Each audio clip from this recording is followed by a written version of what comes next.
का टेस्ट तो बहुत अच्छा है। हाँ पापा, मुझे भी अलग लग रहा है, बढ़िया है। लगता है नई बहू के आ जाने से नौकरों ने अपने हाथ के खाने का स्वाद भी बदल दिया। लेकिन हमने कुछ नहीं किया, ये सारा खाना तो इन्होंने बनाया है। क्या बात है सुमन, तुम्हारे कदमों में नहीं तुम्हारे तो हाथों में भी जादू है। सच में बहुत अच्छा खाना बनाया तुमने। बहुत अच्छा खाना खाने को मिला, इसके लिए हम खुश हैं। लेकिन बहू, मैंने तुझे मना किया था ना, तू आराम कर, तुझे इस घर का कोई काम करने की जरूरत नहीं है, नौकर देख लेंगे। ठीक है माँ जी, लेकिन आज तो बनाना बनता था, इसलिए बना दिया। ये लोग ज्यादा ही कल से इसकी तारीफ करे जा रहे हैं। अगर एक दिन में ये हालत है तो आगे क्या होगा? मैं इसको छोड़ूंगी नहीं, बहुत बन रही है। माँ जी, पापा जी, आप ज्यादा ही सोच रहे हैं। पहली बार इसके हाथ का खाना खाया है, इसीलिए अच्छा लग रहा है, वरना गरीब लोगों के घर में तो इतने तेल मसाले होते नहीं है जो इतना अच्छा खाना बना पाए। माँ जी, पापा जी, आपको एक गरीब घर की लड़की को 100 करोड़ के घर की बहू नहीं बनाना चाहिए था। शांत रहो बहू, तुम्हें क्या हो गया है? कैसी बातें करने लगी हो तुम? और सुमन बिल्कुल हमारे लिए ठीक है। हाँ दीदी, मैं गरीब हूँ और यहाँ के लिए बिल्कुल ठीक नहीं हूँ। तब रोते हुए सुमन रसोई में जाती है, जिसकी वजह से ससुराल वाले बड़ी बहू को खूब सुनाते हैं। डांट पड़ने के बाद बड़ी बहू और भी ज्यादा बौखला जाती है। कुछ देर के बाद फिर से अवंतिका के पेट में पथरी का दर्द होता है। तब गोविंद उसे दवाइयां दे देता है। सुमन को जब अपनी सास के ऑपरेशन के बारे में पता चलता है तो वो परेशान हो जाती है। वो अपनी सास का घरेलू नुस्खे करके उपचार करती है। रोज सुबह कभी कुल्थी का पानी तो कभी नारियल पानी, नींबू पानी इत्यादि देती है। ऑपरेशन से पहले डॉक्टर जैसे ही उसका अल्ट्रासाउंड करता है तो रिपोर्ट नॉर्मल आती है। ये देखकर डॉक्टर हैरान हो जाता है। ओह माय गॉड, ये कैसे हो सकता है? अनबिलीवेबल। क्या हुआ डॉक्टर? कोई दिक्कत वाली बात है क्या?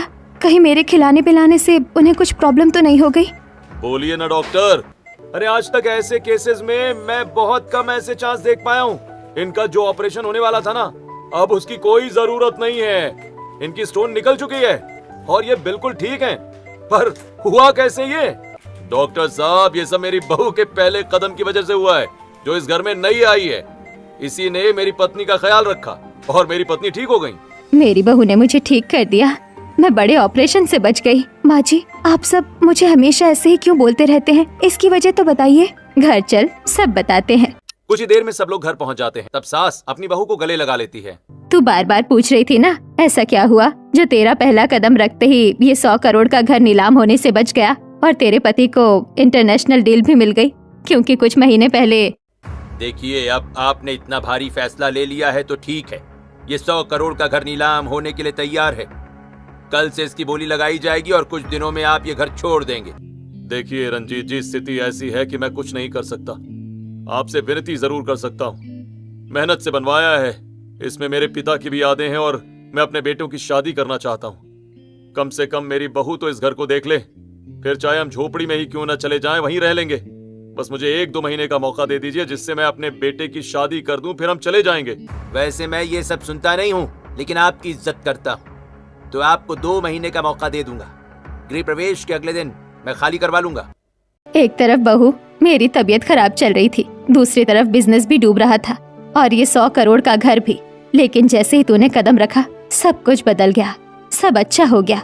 पंडित जी ने भी कहा था, मेरे बेटे का रिश्ता एक ऐसी लड़की से जुड़ेगा जो भाग्य लेकर आएगी, और वो तू ही है। क्यों माँ जी, आप इसे चने के झाड़ पर चढ़ाए जा रहे हैं? ऐसा कुछ नहीं होता। ऐसा होता ना तो अब तक चिंकी को भी एयर होस्टेस में जॉब लग गई होती, जो कि वो सिलेक्ट नहीं हुई। भाभी, आप ऐसा मत बोलो, अब मुझे भी विश्वास हो गया कि मेरे साथ भी अच्छा होगा। सब हो जाएगा भाभी, मुझे यकीन है। वक्त गुजरता है, सुमन 100 करोड़ के ससुराल में सबका बहुत ख्याल रखती है। वहीं चिंकी भी अब एयर होस्टेस की जॉब करने लग जाती है और शोभित भी अब अपने भाइयों के साथ अपनी कंपनी में काम करना शुरू कर देता है। लेकिन नैना की चिढ़ खत्म नहीं होती, इसलिए एक दिन अपनी सारी सहेलियों को बुला लेती है और अपनी देवरानी से खूब सारा खाना बनवाती है। सुमन, टेबल गंदी होगी, मेरी फ्रेंड्स बैठी है, जल्दी से साफ करके आओ, मुझे गंदी लग रही थी। ठीक है दीदी। सुमन टेबल साफ करती है, इतने में नैना उसके बनाए हुए खाने में तेज मिर्च और मीठे में शुगर सिरप मिला देती है। अच्छा है, उसे कुछ पता नहीं चलेगा। थोड़ी देर में उसकी सहेलियां खाना खाती हैं तो सभी गुस्सा हो जाती हैं। ओहो, बकवास खाना है, इतना तीखा। छी, तुम्हारी गरीब देवरानी ऐसा खाना बनाती है? और ये इतना तीखा है कि खाने वाले को उल्टी हो जाए। 100 करोड़ के घर में ऐसी गरीब घर की लड़की को बहू बनाया ही क्यों है? करवा दी ना तुमने मेरी बेइज्जती। सुमन, पहली रसोई पर तो बहुत तारीफ बटोर रही थी, आज तुमने जानबूझकर किया ना ये? नहीं दीदी, मैंने ठीक से खाना बनाया था, चखा भी था, पता नहीं कैसे खाना बिगड़ गया। कोई बात नहीं बड़ी बहू, मैं अभी बाहर से कुछ खाना मंगवा देती हूँ, कभी कभी इंसान से गलती हो जाती है। रहने दीजिए माँ जी, मैं अपनी फ्रेंड्स के साथ बाहर ही जा रही हूँ। अब आया ना मजा, अभी तो बहुत कुछ करूंगी। तब नैना अपनी फ्रेंड्स के साथ बाहर रेस्टोरेंट में खाना खाने चली जाती है और अपनी देवरानी का मजाक उड़ाती है। ऐसे ही नैना एक दिन घर के सारे नौकरों को छुट्टी देकर पूरे 100 करोड़ के घर की सफाई, खाना बनवाना सब सुमन से करवाती है। और इस वक्त घर वाले बाहर होते हैं। इतना ही नहीं, एक दिन मेहमान आते हैं तो जानबूझकर उसे नेट वाली स्टाइलिश साड़ी दे देती है और खुद को संस्कारी बनाकर उनके सामने आ जाती है। तब मेहमान, भाई हम तो सोचे थे बहुत संस्कारी बहू लेकर आए हो तुम, लेकिन ये क्या है? अखिलेश, पहनावा देखकर तो बिल्कुल ऐसा नहीं लगता। अरे नहीं नहीं, तुम्हें गलतफहमी हुई है। हमारी बहू सच में बहुत संस्कारी है। रहने दीजिए भाई साहब, वो तो दिख रहा है। बड़ी बहू कितनी सुंदर लग रही है 16 श्रृंगार करके। और इस गरीब मॉडर्न को देखो, 100 करोड़ का घर मिलते ही अपने असली रंग में आ गई। कैसा कटा हुआ ब्लाउज पहनती है। क्यों रे अवंतिका, तू अपनी बहू को नहीं कुछ बोलती?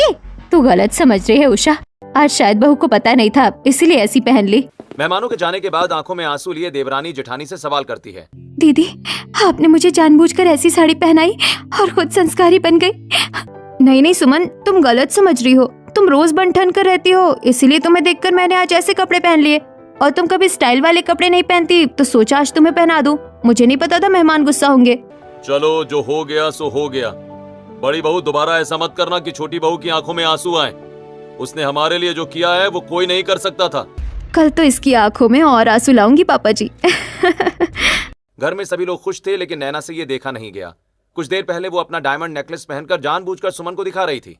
सुमन तारीफ करती है, कुछ ही देर के बाद खुद स्टोर रूम में छुपा देती है और फिर हार के गायब होने का इल्जाम सुमन पर लगा देती है। घर वाले सारे परेशान हो जाते हैं। पापा जी, मैं बोल रही हूँ, मेरा हीरे का हार इसने ही लिया है और छुपाया भी इसने है। बहू, इतनी देर से हर जगह तुम्हारा डायमंड का नेकलेस देख चुके हैं, इसके कमरे में भी नहीं है और तुम ऐसा कैसे बोल सकती हो? दीदी, मैं गरीब हूँ लेकिन चोर नहीं हूँ। मैं आपका डायमंड का नेकलेस क्यों लूंगी? क्योंकि तुम गरीब हो। क्या पता उसे बेचकर अपने मायके वालों को दे दिया हो, वहाँ का खर्चा चलाने के लिए। बस करो भाभी। अरे भाभी, आप बेकार ही परेशान हो रही हैं। मुझे स्टोर रूम खुला मिला है, मैं वहाँ पर भी चेक कर लिया और देखो ये वही था। बहू, कुछ बोलने से पहले 100 बार सोच लिया कर। मुझे पता था मेरी सुमन ऐसी हो ही नहीं सकती। और तू ये सब छोड़, ये बता, शादी को 5 साल हो गए तो मुझे पोता पोती की खुशखबरी कब देगी? जानती भी है सब लोग मुझे कितना कुछ बोलते हैं। माँ जी, मैं कर रही हूँ, 4 साल से इलाज चल रहा है पर बात नहीं बन रही है। इतना कहकर नैना कमरे में चली जाती है और उसे देवरानी पर और भी गुस्सा आता है। लेकिन फिर देवरानी ही उसके लिए जूस लेकर जाती है। दीदी, आपसे नाराज नहीं हूँ, ये लीजिए, जूस पी लीजिए। और आप कौन से डॉक्टर को दिखा रहे हैं जो अभी तक कुछ पता नहीं चला? आपको कोई दिक्कत है? तुम मेरी नजरों से दूर हो जाओ, मुझे तुमसे कोई बात नहीं करनी। लेकिन मुझे करनी है नैना, मुझे तुम्हारी फिक्र है। तुम किसी और डॉक्टर को दिखा लो। हाँ भैया, मेरे कहने से एक बार आप दीदी को किसी और अच्छे हॉस्पिटल में दिखा दीजिए। एक कृष्ण केयर हॉस्पिटल है, वो बहुत अच्छा है। हाँ, तुम सही कहती हो। सुमन के कहने पर नैना अपने पति के साथ दूसरे हॉस्पिटल जाती है जहाँ कोई दिक्कत नहीं आती। पीसीओडी प्रॉब्लम होती है। जब ये बात घर वालों को पता चलती है। क्या बहू किस चीज की दिक्कत है? और अब तो वो ठीक भी हो जाती।